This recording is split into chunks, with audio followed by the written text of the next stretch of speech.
मैं मानस Mishra, the news ocean का managing director, आपके लिए एक ऐसी पत्रिका पहली बार आई है जो सिर्फ सच दिखाएगी। कृषि कानूनों पर मचा है घमासान, हो रही हैं मनगढ़ंत बातें। मैं अंकित मिश्रा, पढ़िए मेरा आर्टिकल इस मैगजीन में फैक्ट के साथ। यूपीएससी के एस्पायरेंट समझे हर मुद्दों को गहराई में जाकर के। इस नए लेख में आपको मिलेगा नए संसद भवन के निर्माण से संबंधित सारी जानकारी। मैं विशाल यादव, अब तक आप लोगों ने हमें टीवी पे देखा, लेकिन अब हमारे लेख आपको दिखेंगे इस मैगजीन में। मैं Ranjit Prasad, reporter the news ocean. हम आपको दिखाएंगे किसान आंदोलन के बीच में जिहादी कांड। सब्सक्राइब करें द न्यूज ओशियन, खबरों का समंदर। नमस्कार विद्यार्थियों, स्वागत है आपका ओनली यूपीएससी पर। पिछली क्लास जो हुई थी उसमें आपने समझा था अस्पृश्यता के अंत को। आपने यह भी देखा था कि अस्पृश्यता को प्रैक्टिस करने वाले के लिए संसद के द्वारा विधि बनाया गया है और उसमें दंड का भी प्रावधान किया गया है। पिछली क्लास में हमने अस्पृश्यता और उससे संबंधित संसद के कानून और उसमें संशोधन, इन सबको समझ लिया था। अगर आपने पिछला क्लास नहीं देखा है तो पहले जाकर के उस क्लास को देख लीजिए। देखिए, एक क्रम में पढ़ाई चलती है तभी समझ में आती है। अगर आप कोई क्लास छोड़ के फिर कोई क्लास करेंगे तो बात समझ में नहीं आएगी। हालांकि अगर आप चैनल पर नए जुड़ रहे हैं तो आपको पूरी प्लेलिस्ट शुरुआत से पढ़नी चाहिए और जहां से पढ़ रहे हैं वहां से कंटिन्यू रखनी चाहिए। ठीक है, तो आइए अब आगे समझते हैं। एक बार मैं थोड़ा सा ब्रीफ कर देना चाहता हूँ ताकि बात आपकी निकल ना जाए दिमाग से कि मैं पढ़ा क्या रहा हूँ। मैं पढ़ा रहा हूँ भारतीय संविधान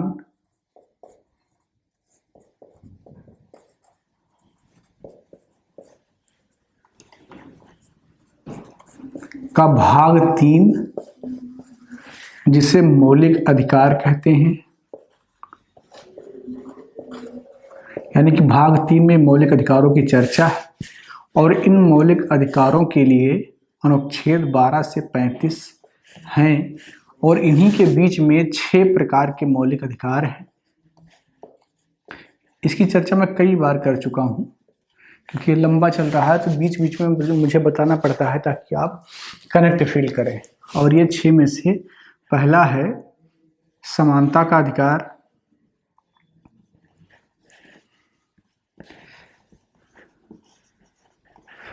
और ये है आपका 14 से 18 तक। ठीक है ना, जिनमें से 14, 15, 16, 17 पढ़ चुके हैं आप और ये 18वां इस क्लास में आप पढ़ेंगे। ठीक है ना, उसके बाद में है फिर स्वतंत्रता का अधिकार, फिर है शोषण के विरुद्ध अधिकार,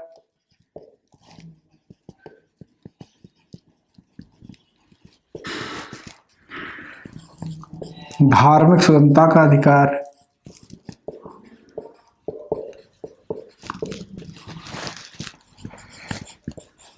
शिक्षा एवं संस्कृति संबंधी अधिकार,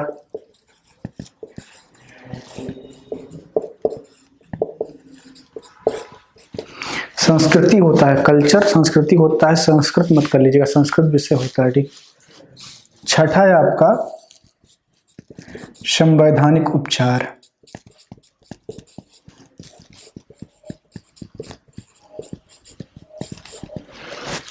ठीक है ना, तो ये 6 प्रकार के मौलिक अधिकार हैं जिन्हें आपको पढ़ना है और पहले प्रकार की हम चर्चा कर रहे हैं, जिनमें से हमने अनुच्छेद 14, 15, 16, 17 कवर कर लिया है और 18वें की बात इस क्लास में करेंगे और उसके बाद में फिर इसी क्रम में हम पढ़ाई करेंगे।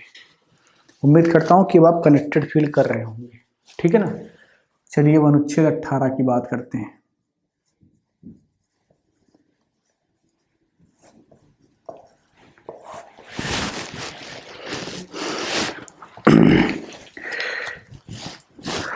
सन 2000 के आसपास में शाहरुख खान की एक फिल्म आई थी देवदास। आजकल वैलेंटाइन वीक चल रहा है तो देवदास की भी खूब चर्चा हो रही है। देवदास फिल्म अगर आपने देखा होगा तो देवदास के जो पिता बने थे वो राय साहब थे, यानी कि उनको अंग्रेजों ने राय की उपाधि दी थी। इसी प्रकार जब जो अंग्रेजी सरकार थी वो बहुत सारी उपाधियां बांटती थी, राय साहब फलाने, बहादुर राय, मतलब बहुत सारे उपाधियां उन्होंने बांटे।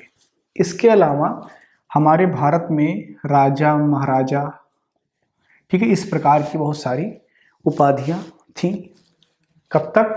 जब तक हम आज़ाद नहीं हुए थे। जब देश आज़ाद हुआ, संविधान बना और विधि का शासन स्थापित हुआ, रूल ऑफ लॉ स्टेबल हुआ, तब इन सारे उपाधियों के अंत करने की बात हुई। यहाँ पर आप देख रहे हैं कि हम समानता का अधिकार पढ़ रहे हैं। क्या पढ़ रहे हैं? समानता का अधिकार, यानी कि राइट टू इक्वलिटी की बात हम कर रहे हैं। तो अगर जब आप बात राइट टू इक्वलिटी की कर रहे हैं और उसमें कोई राय साहब है, कोई राय बहादुर है, कोई महाराजा है, तो ये बात कुछ बनती हुई नहीं लगती है। इसीलिए अनुच्छेद 18 में कहा गया है उपाधियों का अंत। क्या कहा गया है? उपाधियों का अंत। यानी कि संविधान लागू होने के बाद में कोई भी व्यक्ति शिक्षा, और सेना, दो क्षेत्र को छोड़ करके बाकी कोई भी उपाधि धारण नहीं करेगा। यानी कि दो क्षेत्र में उपाधि धारण करने को छूट है। और दो क्षेत्र क्या हैं? एक तो आपका एजुकेशन है और दूसरा आपका सेना है, मिलिट्री है, ठीक है ना। और इन दोनों में छूट देने के पीछे एक रणनीति है। सेना में लोग सिर्फ नौकरी नहीं कर रहे होते हैं, उनमें एक मोटिवेशन आता है कि वो देश की रक्षा कर रहे हैं। जब वो 8-8 घंटे सियाचिन जैसे ग्लेशियर में खड़े होकर के देश की रक्षा कर रहे होते हैं, हमारी सरहदों की रक्षा कर रहे होते हैं, तो वो सिर्फ इसलिए नहीं कर रहे होते कि उनको 50-60 हज़ार रुपये वेतन मिलता है और उससे उनका घर चलता है। नहीं, उनके मस्तिष्क में, उनके मन में, उनके हृदय में एक भाव होता है कि वो देश के लिए कुछ कर रहे हैं।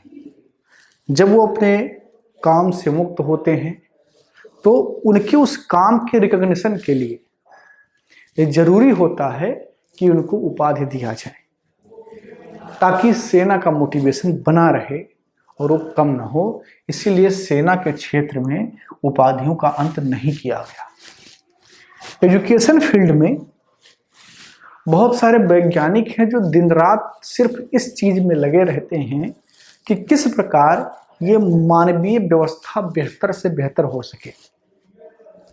जैसे आपके देश के पूर्व राष्ट्रपति, हम सबके प्रिय डॉक्टर APJ अब्दुल कलाम साहब, जो दिवंगत हो चुके, उन्होंने शादी भी नहीं की थी और अब उनका कोई व्यक्तिगत जो है उनसे ही उनका परिवार समाप्त हो गया। हालांकि उनके सिस्टर वगैरह हैं, उनके पुश्तैनी लोग, लेकिन उन्होंने अपना पूरा जीवन इस देश को दे दिया। उन्होंने दिन रात काम किया, मिसाइलें बनाई, मिसाइल मैन ऑफ इंडिया उनको कहा जाता है, और बहुत सारे शोध किए जो देश के लिए काम आए। देश के राष्ट्रपति रहे और उन्हें जनता का राष्ट्रपति भी कहा जाता था, क्योंकि वो एकमात्र ऐसे राष्ट्रपति हुए जो राष्ट्रपति पद पर बहुत सक्रिय थे, जनता के मुद्दों को उठाते थे, सोशल मंचों पर आकर के बात करते थे। वो वैज्ञानिक जो सिर्फ अपने व्यक्तिगत हित के बारे में नहीं सोचता है, सबके बारे में सोचता है, उसके भी सम्मान के रिकॉग्निशन के लिए एजुकेशन फील्ड में भी उपाधियों का अंत नहीं किया गया है। इसके अलावा जितनी भी उपाधियां हैं उन्हें निरस्त कर दिया गया है संविधान के लागू होने के दिन से ही, ठीक है। उसके अलावा कोई उपाधि धारण नहीं कर सकता है, ठीक। अब अगर किसी को कोई उपाधि धारण करना है, ठीक है ना, यदि किसी को कोई उपाधि धारण करना है और देश में तो है ही नहीं व्यवस्था, अगर देश से बाहर उसे कोई पुरस्कार या कोई उपाधि मिल रहा है तो उसे राष्ट्रपति से अनुमति लेना होगा, राष्ट्रपति से अनुमति जब मिल जाएगा, अगर लीगल होगा तो अनुमति देगा, नहीं तो नहीं देगा।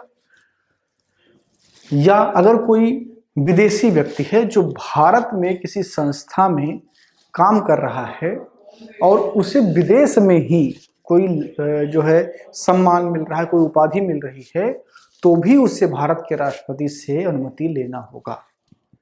इसके अलावा वो ना तो देश में और ना देश से बाहर कोई उपाधि धारण कर सकता है। ठीक है, तो ये नागरिक के लिए है और गैर नागरिक के लिए भी है। गैर नागरिक के लिए ऐसे ही एग्जाम्पल समझिए, मान लीजिए कोई अमेरिका का कोई व्यक्ति है और इंडिया में आया है और किसी पद पर काम कर रहा है, मान लीजिए सरकारी या गैर सरकारी किसी भी पद पर काम कर रहा है। उसको अगर इंग्लैंड में, फ्रांस में कोई सम्मान मिलता है, कोई उपाधि मिलती है, तो उसके लिए उसे राष्ट्रपति का परमिशन लेना होगा और जब परमिशन मिल जाएगा उसके बाद ही उसे धारण कर सकता है। 1996 में बालाजी राघवन नाम के एक व्यक्ति ने, बालाजी राघवन,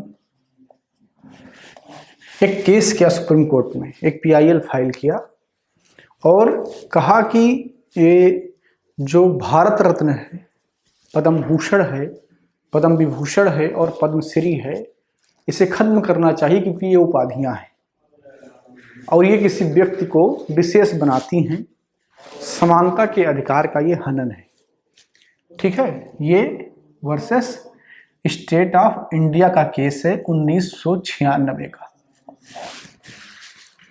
इस केस में सुप्रीम कोर्ट ने अपना वर्डिक्ट दिया और यह कहा कि समानता का यह कतई मतलब नहीं होता है कि किसी विशेष गुण को रेखांकित ना किया जाए या उसे रिकॉग्नाइज ना किया जाए। ठीक है ना, तो यहां पर उन्हें बताया कि पुरस्कार और उपाधि, पुरस्कार और उपाधि में अंतर है। पद्मश्री, भारत रत्न, पद्म भूषण ये सब पुरस्कार हैं, उपाधियां नहीं हैं। और जिस व्यक्ति को यह मिलता है वो अपने नाम के उपसर्ग में या प्रत्यय में इसका प्रयोग नहीं कर सकता है। अगर वो ऐसा करता है तो उसे अपने उस सम्मान को त्यागना होगा। एग्जाम्पल के लिए सचिन तेंदुलकर, तो सचिन अपने नाम के आगे भारत रत्न नहीं लिख सकते हैं, ना नाम के पीछे लिख सकते हैं। मैं बोल सकता हूं भारत रत्न सचिन तेंदुलकर, लेकिन सचिन तेंदुलकर नहीं लिख सकते हैं कि भारत रत्न सचिन तेंदुलकर, वो नहीं लिख सकते हैं। अगर वो ऐसा लिखते हैं तो उन्हें अपना वो सम्मान त्यागना होगा। ठीक है ना, तो इस केस में सुप्रीम कोर्ट ने स्पष्ट किया कि यह पुरस्कार है, हालांकि जिस व्यक्ति को यह मिला है वो अपने नाम के साथ उसका इस्तेमाल नहीं कर सकता है। ठीक है ना, तो ये है उसके बारे में।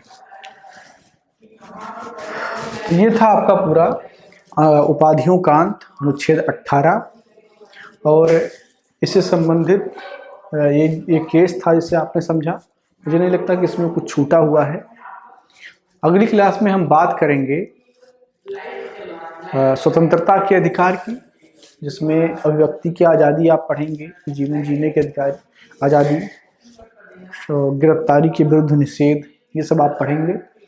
ठीक है, तो मिलते हैं अगली क्लास में, बात करेंगे स्वतंत्रता के अधिकार पर। तब तक आप अपना ख्याल रखिए। अगर कुछ समझ में ना आया हो तो पूछ लीजिए, और क्लास आपको कैसी लग रही है ये भी बताइए। धन्यवाद। मैं मानस मिश्रा, द न्यूज ओशन का मैनेजिंग डायरेक्टर, आपके लिए एक ऐसी पत्रिका पहली बार आई है जो सिर्फ सच दिखाएगी। कृषि कानूनों पर मचा है घमासान, हो रही हैं मनगढ़ंत बातें। मैं अंकित मिश्रा, पढ़िए मेरा आर्टिकल इस मैगजीन में फैक्ट के साथ। यूपीएससी के एस्पायरेंट समझे हर मुद्दों को गहराई में जाकर के। इस नए लेख में आपको मिलेगा नए संसद भवन के निर्माण से संबंधित सारी जानकारी। मैं विशाल यादव, अब तक आप लोगों ने हमें टीवी पे देखा, लेकिन अब हमारे लेख आपको दिखेंगे इस मैगजीन में। मैं Ranjit Prasad, reporter the news ocean. हम आपको दिखाएंगे किसान आंदोलन के बीच में जिहादी कांड। सब्सक्राइब करें द न्यूज ओशियन, खबरों का समंदर।